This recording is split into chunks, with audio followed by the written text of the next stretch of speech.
Chapter 55. Please pick up. Please answer. I wish I could call Elliot, but I can't. I really wish I could call Mom. She gave me Hammy. She deserves to know he's gone. The phone rings 4 times before Miss Myers says, "Hello?" I know it's late, but is Sophie there? David.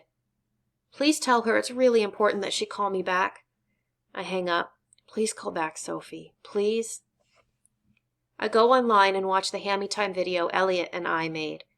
That video always cracks me up. But today it makes me sad. How can Hammy be gone? I drape a towel over his cage so I won't have to look at it. When the phone rings, I grab it and hear Lindsay say hello.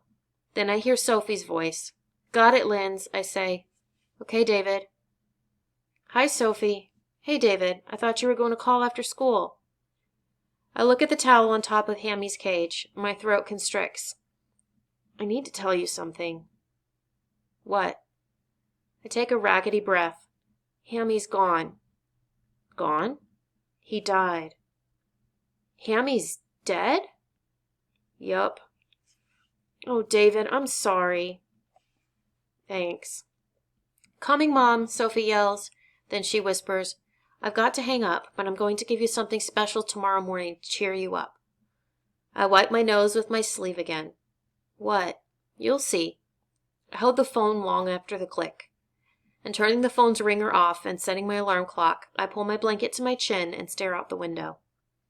Hammy's out there in the cold ground while I'm lying in a warm bed. It isn't fair. I have a hard time falling asleep.